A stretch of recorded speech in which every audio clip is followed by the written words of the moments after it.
Selamat pagi yang indah dan bahagia. Pagi hari ini kita akan mendengarkan dan merenungkan firman Tuhan. Sebelum kita mendengarkannya, mari kita berdoa. Bapa kami yang di sorga, terima kasih banyak atas pagi yang indah dan bahagia ini. Kami telah bangun dari tidur kami. Tuhan, sebelum kami mau melakukan aktivitas kami masing-masing, kami mau mendengarkan dan merenungkan firman-Mu.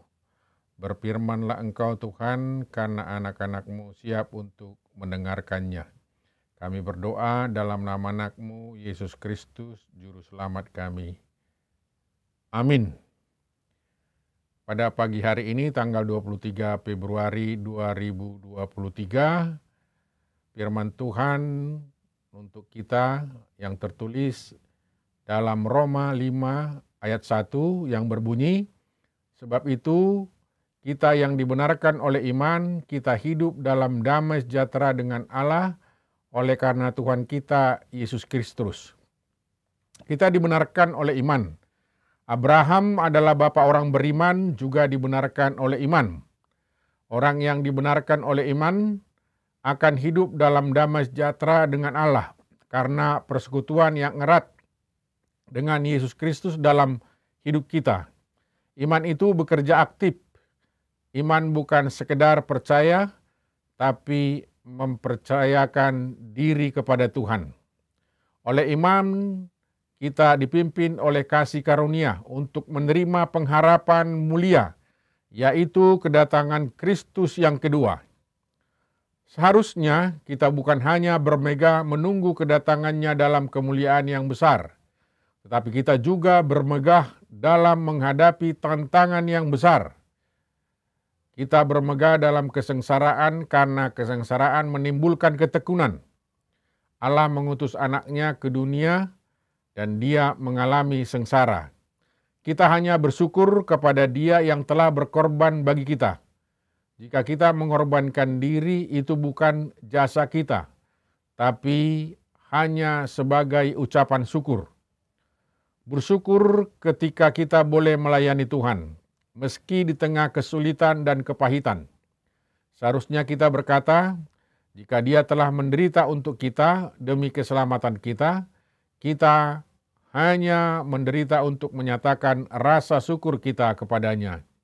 Ingatlah, karena kesengsaraan Kristus, dia telah menyelamatkan kita.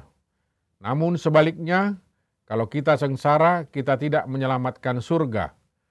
Sekali lagi, itu hanya ucapan syukur kita. Kesengsaraan menimbulkan ketekunan. Ketekunan artinya sabar menderita sampai garis akhir, yakni sampai memenangkan pertandingan. Contohnya adalah Ayub. Ayub berjumpa Tuhan di tengah kesengsaraannya. Berulang kali Yesus katakan, jika mau mengikut dia harus sangkal diri, pikul salib. Di situ kita baru bisa melihat dia. Ketekunan menimbulkan tahan uji. Andai kan kata Ayub mengeluh dan mengomel, dia akan jatuh. Sebaliknya, kita harus berusaha agar tetap memiliki damai sejahtera di tengah keterpurukan dan kesengsaraan. Kita tetap terikat kepada dia.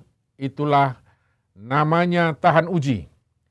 Melayani Kristus adalah menaklukkan diri sepenuhnya dalam ketetapan kehendaknya. Bukan apa yang aku suka, tapi apa yang dia suka. Yesus tidak mempertanyakan kepada Bapa, kenapa dia harus tergantung di atas kayu salib. Dia hanya menjalani saja. Bagaimana dengan kita ketika menjalani salib kita masing-masing? Hidup ini sederhana. Lakukan saja apa yang menjadi tugas dan tanggung jawab kita. Tuhan pasti memelihara kita. Jangan cengeng terhadap kesulitan sehingga kita menggadaikan iman kita.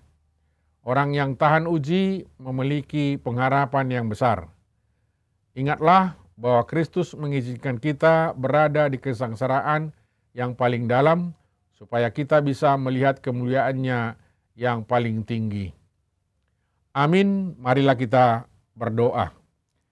Bapa kami di sorga, terima kasih banyak Tuhan atas pagi hari ini Tuhan memberikan napas kehidupan, kesehatan, dan kekuatan bagi kami pribadi lepas pribadi. Kami bersyukur kami telah mendengarkan firman-Mu. Tuhanlah yang menanamkan itu ke dalam hati dan pikiran kami. Tuhan, terima kasih kami dibenarkan oleh karena iman kami. Itu juga karena anugerah Tuhan kepada kami pribadi lepas pribadi. Kami mau bersyukur kepada Tuhan. Walaupun kami terkadang mengalami tantangan yang besar, menghadapi kesulitan, kesengsaraan batin, tapi kami yakin dan percaya Tuhan akan menolong kami untuk memecahkan dan mengatasi semua tantangan dan masalah serta kesulitan yang kami hadapi. Kuatkanlah kami Tuhan menanggung kesulitan ataupun kesengsaraan yang kami alami pribadi lepas pribadi, sehingga kami menjadi manusia yang kuat dan tangguh untuk menjalani hidup ini, dan kami yakin dan percaya Tuhan akan memberikan masa depan yang cemerlang bagi kami masing-masing, karena kami percaya kepada Engkau, karena kami mengikuti dan berserah penuh kepadamu. Hanya di tangan Tuhan ada masa depan. Pada pagi hari ini juga kami mau berdoa buat saudara-saudara kami yang sakit di rumah maupun di rumah sakit. Berkatilah Tuhan, berikanlah kekuatan, kesembuhan, sehingga mereka merasakan sukacita yang daripada Tuhan. Kami juga mau berdoa buat saudara-saudara kami yang berulang tahun dan berulang tahun pernikahan. Tuhanlah yang memberkati, dan Tuhan juga yang memberikan kasih sayang kepada mereka Tuhan. Terima kasih banyak Tuhan atas segala sesuatu yang telah kami terima dalam perjalanan hidup kami sampai saat ini.